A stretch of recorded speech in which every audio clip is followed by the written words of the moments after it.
Pretty much on every video I get comments asking what are my graphics settings because my game looks so good. So I'm gonna go through my individual settings, but if you wanna go ahead and try and fine tune yours, there's a great video by Albu Performance, which I'm gonna go ahead and link in the description if you wanna check it out, go step by step. It's like a 30-minute video almost where you can kind of figure out what works for your individual system. So for my display settings, I have full screen, I have a 3080 graphics card, 240 refresh rate at 1440p. I have dynamic resolution disabled. That doesn't apply there. I got aspect ratio automatic, but if you want yours to be a widescreen, you could definitely change that. We got the VSync disabled, custom frame rate. I have that locked a little bit lower, so I kind of have more consistent frame rate. My menu and my out of focus are 60 and 30.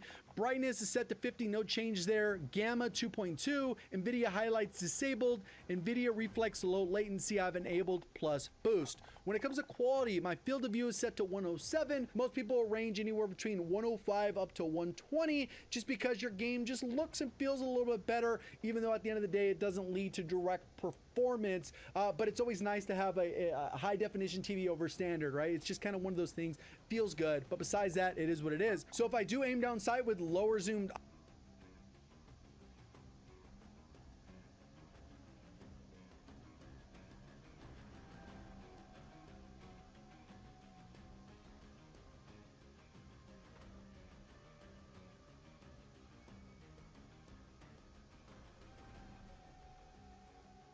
optics, it will impact how that looks on my screen, and that's there. I have my screen camera movement set to least, render resolution set at 100. I know some people do some kind of crazy stuff where they double this and shrink the other one.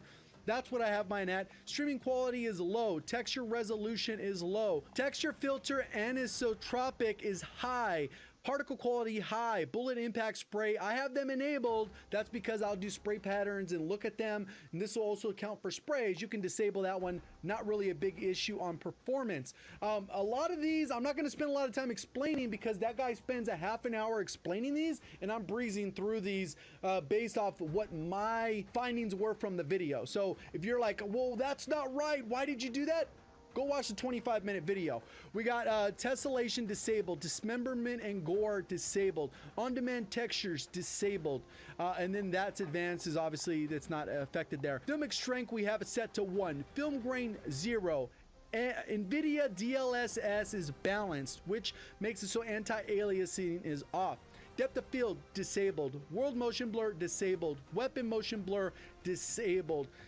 Shadow map resolution is set to high. Cache spot shadows enabled, cache sun shadows enabled, particle lighting low, DirectX ray tracing disabled. You're playing the campaign, you don't really care about frames, you want immersion, you probably kick that on.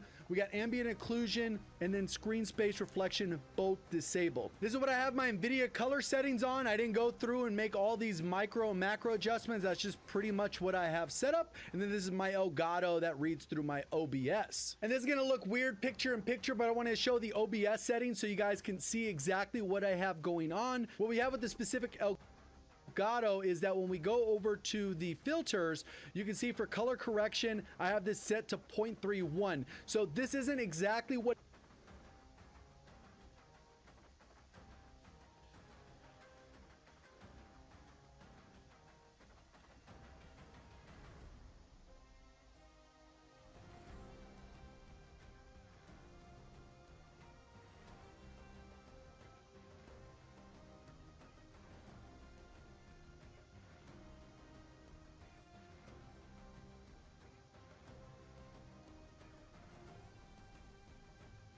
it looks like on my screen. There's a little bit of filtering when the Elgato comes through, so it looks on my screen, which is... I'm Albu. I'm all about improving gaming performance, so let's skip the long intro and let's optimize our graphic settings for the Caldera map. First up is streaming quality, which can only be toggled between low and high before actually launching a Warzone match. This setting has nothing to do with the quality of anything. It simply defers the loading of rarely used textures until they are needed. But for now, know this. All streaming quality does is save you a little VRAM when set to low. This is hard to benchmark because I have to restart the game and get the exact same flight path. So here we are, and we notice it does not make a big difference right at the start of the game.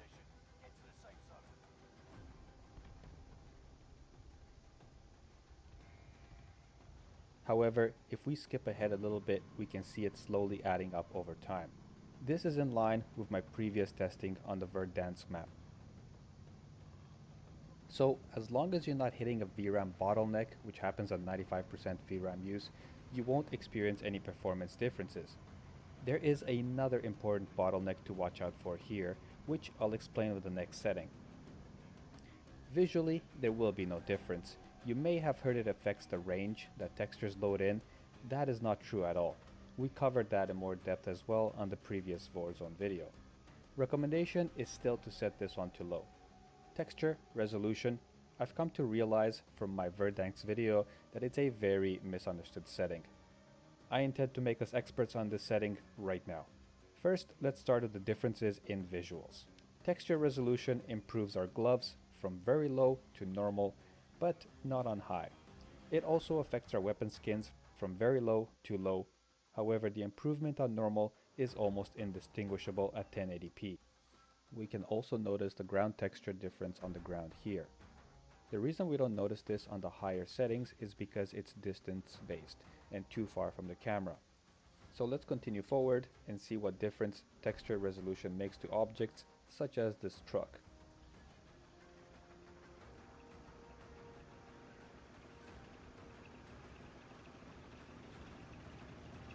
This is the closest that a difference is noticeable, but quite frankly requires a magnifying glass at this range.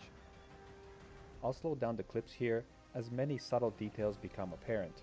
The real question is, when does high actually make a difference?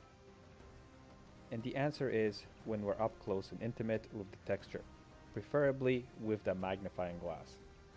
What I want you to take from this clip is that high comes at a very hefty cost in video RAM for differences that would not be noticed during normal gameplay. But more importantly, I want to stress how little noticeable differences there is from low to normal as well. Another way to see how texture resolution affects our view is next to a wall like this. It makes a big difference up close, but that difference quickly diminishes at a relatively close range. This brings us to the more important aspect of texture resolution, performance. You may have noticed that high has an FPS drop here, but did not in the previous clip. The misunderstanding here is that texture resolution will only affect performance if it increases the amount of video RAM required past what is available. That's not always the case for Warzone.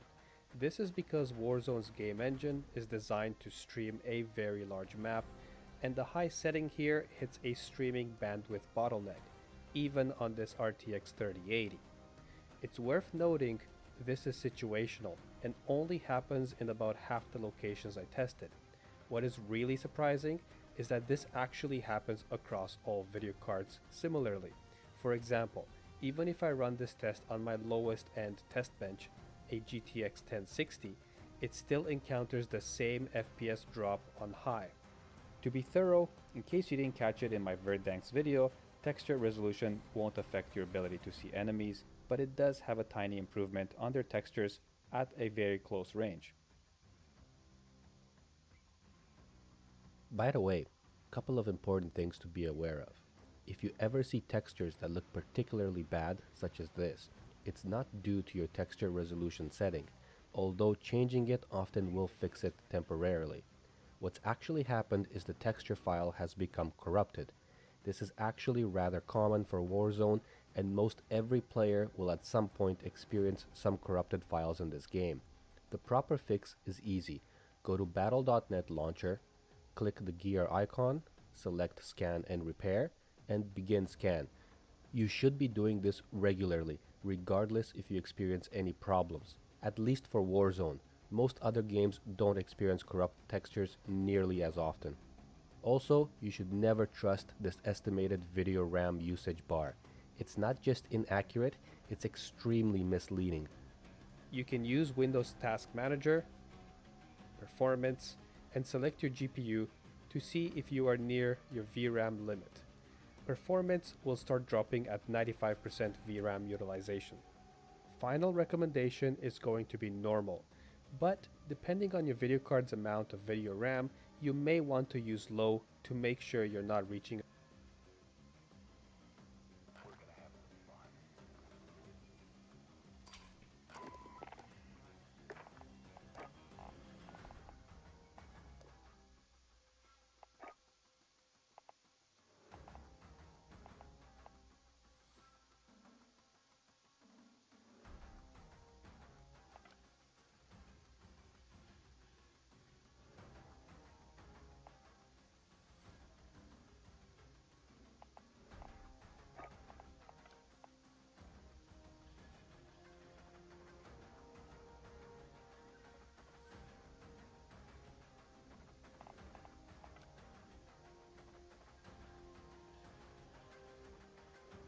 a VRAM bottleneck.